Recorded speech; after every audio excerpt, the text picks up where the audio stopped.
किसान साथियों नमस्कार। डीपीएस फार्मिंग यूट्यूब चैनल में आपका स्वागत है। किसान भाइयों, अप्रैल के महीने में हमने देखा कि अप्रैल मिड में जो टेम्परेचर है 40 डिग्री या 40 से ऊपर भी हमें देखने को मिला। लेकिन जैसे ही अप्रैल का एंड आया, यानी कि अप्रैल का अंतिम सप्ताह में जो टेम्परेचर है उसमें बरसात के कारण गिरावट देखने को मिली और मई तक जो टेम्परेचर में काफ़ी गिरावट देखने को मिली। लेकिन जो 7 मई से जो टेम्परेचर है वो फिर से बढ़ रहा है। तो टेम्परेचर जब भी हमारा 38 डिग्री सेल्सियस से ऊपर जाता है तो ऐसे में हमारी फसलें तनाव में आती हैं। हालांकि जो फसलें हम इस समय लगाते हैं गर्मी वाली फसलें होती हैं, हाई टेम्परेचर को इजीली टॉलरेट कर पाती हैं, हाई टेम्परेचर उनको चाहिए भी अच्छी ग्रोथ के लिए। लेकिन जब टेम्परेचर 38 यानी कि 38 डिग्री सेल्सियस से ऊपर जाता है तो ये फसलों के लिए नुकसानदेह होता है। फसलों की जो पत्तियों में स्कॉर्चिंग आने लगती है, फसलों में हमें स्ट्रेस देखने को मिलता है, पानी का तनाव देखने को मिलता है, पत्तियां झुलस जाती हैं, ये समस्या देखने को मिलती है। फ्लावर ड्रॉप देखने को मिलता है, फ्रूट सेट नहीं होता है, फल नहीं बनते हैं, फलों का साइज अच्छा नहीं आता है। तो कई समस्याएं हमें देखने को मिलती हैं जिनकी वजह से जो हमारे प्रोडक्शन है यानी कि उत्पादन में गिरावट देखने को मिलती है। तो सब्जी वाली फसलों में अगर टेम्परेचर 38 डिग्री सेल्सियस से ऊपर जा रहा है तो फिर समस्याएं शुरू हो जाती हैं। लेकिन आज की इस वीडियो में हम आपको कुछ ऐसे रिसर्च बेस्ड स्प्रे बताएं जो रिसर्च में सबसे ज़्यादा इफेक्टिव पाए गए हैं फसलों को ज़्यादा जो गर्मी का तनाव है उससे बचाने के लिए, फसलों में ज़्यादा तेज़ धूप के कारण जो पत्तियां झुलस जाती हैं, पत्तियों में स्कॉर्चिंग आ जाती है, उससे बचाने के लिए, फ्लावर ड्रॉप को कम करने के लिए, फ्रूट सेट को अच्छा करने के लिए, और जो वाटर लॉस होता है गर्मी के अंदर जो जिसके कारण जो हमारा पौधा है वो तनाव में आता है, तो उसको बचाने के लिए, उस तनाव को झेल पाए, वाटर का लॉस ज़्यादा ना हो, उसके लिए हम आपको बहुत ही शानदार कुछ स्प्रे बताने वाले हैं इस वीडियो में जो रिसर्च बेस्ड है, जो काफ़ी इफेक्टिव पाए गए हैं। तो डिटेल में जानकारी उनके लेंगे। वीडियो काफ़ी इन्फॉर्मेटिव होगा। वीडियो अच्छा लगे तो लाइक शेयर एंड सब्सक्राइब करना बिल्कुल भी ना भूलें। तो चलिए जानते हैं। देखिए, सबसे पहला जो हमारा स्प्रे काफ़ी इफेक्टिव रहता है गर्मी के तनाव से बचाने के लिए वो है हमारा पोटेशियम सिलिकेट। पोटेशियम सिलिकेट का जो स्प्रे है बहुत ही इफेक्टिव रहता है हाई टेम्परेचर में फसलों को उसके नुकसान से बचाने के लिए। जैसे ही टेम्परेचर आपको लगे कि 38 यानी कि 38 डिग्री सेल्सियस से ऊपर जा रहा है, पोटेशियम सिलिकेट का स्प्रे आप जरूर कर दीजिएगा। और उसका स्प्रे जो करना है, डोज रखनी है 2 से 3 ग्राम या 2 से 3 ml पर लीटर के हिसाब से हमें स्प्रे करना होता है। और गर्मी के हिसाब से 15 दिन में आप इसको रिपीट करते रहें। इस तरीके से 2 या 3 स्प्रे आप ले लेते हैं तो पौधा आपका हाई टेम्परेचर को इजीली टॉलरेट कर पाता है। देखिए, इसके स्प्रे से पौधा हाई टेम्परेचर को टॉलरेट कर पाएगा, पौधे में जो हमारा पानी का लॉस है वो ज़्यादा नहीं होगा, पौधा अच्छा रहेगा। तो ये काफ़ी शानदार स्प्रे है और काफ़ी इफेक्टिव पाया गया है फसलों के अंदर, सब्जी वाली फसलों के अंदर। ये हमारा ऑर्थोसैलिसिलिक एसिड के नाम से भी मिल जाता है, वो टेक्निकल भी मिलता है तो आप वो भी ले सकते हैं, वो भी काफ़ी इफेक्टिव होता है। तो उसकी डोज जो भी कंपनी का ब्रांड ले रहे हैं वो ब्रांड क्या डोज रिकमेंडेड कर रहा है उसमें अंदर मौजूद परसेंटेज के हिसाब से, टेक्निकल के परसेंटेज के हिसाब से, उस हिसाब से आप स्प्रे कर सकते हैं। तो ये काफ़ी इफेक्टिव होते हैं गर्मी से पौधे को बचाने के लिए। उसके साथ साथ देखिए, आप ये सबसे बेस्ट है, पहले नंबर पे आता है। इसके साथ साथ अगर धूप ज़्यादा है जिससे पत्तियों में ज़्यादा बर्निंग आ रही है, पत्तियों में ज़्यादा स्कॉर्चिंग देखने को मिल रही है, पौधा ज़्यादा तनाव में है, उसके लिए हमारा आता है कालोनिन क्ले आता है, उसका हम स्प्रे करते हैं।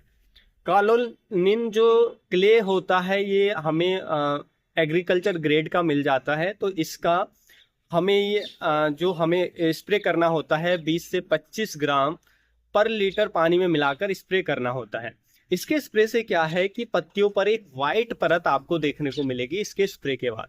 ये वाइट परत क्या काम करती है कि जब ये पत्तियों पर वाइट परत जम जाती है तो ज़्यादा जो नुकसान करने वाली किरणें हैं सूरज की वो पत्तियों से रिफ्लेक्ट होने लगती हैं, जिसकी वजह से जो पत्तियों में बर्निंग है, पत्तियों में झुलसन या पत्तियों में स्कॉर्चिंग वो हमें देखने को नहीं मिलती है। जो वाटर लॉस है वो कम होता है जिससे पौधा तनाव में कम जाता है। तो आप वो भी स्प्रे कर सकते हैं, पोटेशियम सिलिकेट का कर सकते हैं या फिर ये कालोनिन जो क्ले के नाम से हमें मिलती है, ये आप इसका भी ले सकते हैं जो एग्रीकल्चर ग्रेड के लिए आता है, वो आप यूज कर सकते हैं। तो ये भी काफ़ी शानदार रहता है। इसको काफ़ी किसान भाई जब टेम्परेचर ज़्यादा हाई होता है, ज़्यादा बहुत तेज धूप होती है, उस समय इसका उपयोग करते हैं। अब आपके मन में एक सवाल आएगा कि जब हम इस क्ले को, यानी कि एक मिट्टी होती है एक तरीके की, जब हम इस क्ले को पत्तियों पर स्प्रे करेंगे, क्योंकि ये एक वाइट लेयर बना लेती है, तो क्या फिर फोटोसिंथेसिस पे इफेक्ट नहीं पड़ेगा? तो नहीं, फोटोसिंथेसिस पे इसका इफेक्ट नहीं पड़ता है, अगर जो हमने एक सही डोज में इसका उपयोग करते हैं। जो मैंने डोज बताई उस डोज के साथ आप उपयोग करते हैं, तो ये जो हार्मफुल किरणें हैं ज़्यादातर उनको रिफ्लेक्ट करता है, और जो भी सनलाइट जितनी भी चाहिए फोटोसिंथेसिस के लिए, उसको पौधे को मिलने देता है, जिससे काफ़ी अच्छे रिजल्ट इसके देखे गए हैं। लेकिन देखिए, इसका जब भी आप स्प्रे करते हैं, तो स्प्रे या तो मान लीजिए किसी कीट का अटैक है तो इंसेक्टिसाइड फंजीसाइड का पहले स्प्रे कर दीजिएगा, 1-2 दिन बाद आप इसका स्प्रे करें, या इसके स्प्रे के कम से कम 3 दिन बाद कोई इंसेक्टिसाइड फंजीसाइड स्प्रे करना है तो वो आप करें। तो इससे भी काफ़ी अच्छे रिजल्ट हमें सब्जी वाली फसलों में देखने को मिल जाते हैं। उसके साथ साथ देखिए, आप अगर इनमें से कोई भी नहीं करना चाहते हैं तो फिर हमारा आता है SOP, यानी कि हम पोटेशियम का स्प्रे भी इस समय ले सकते हैं, क्योंकि पोटेशियम का स्प्रे भी हमारे प्लांट में वाटर लॉस को रोकता है, क्योंकि वो जो स्टोमेटा होते हैं पत्तियों के अंदर, उनको रेगुलेट करता है।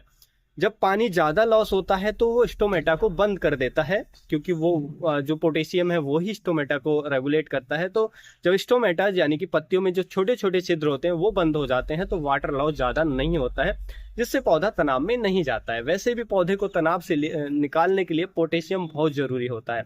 तो पोटेशियम का स्प्रे भी हम, जो हमारा SOP आता है उसका 5 ग्राम पर लीटर के हिसाब से स्प्रे कर सकते हैं, यानी कि 0.5% का घोल बनाकर स्प्रे कर सकते हैं, और 10 दिन बाद स्प्रे को आप रिपीट कर सकते हैं। तो ये भी काफ़ी शानदार रहता है, आप इसका भी यूज कर सकते हैं।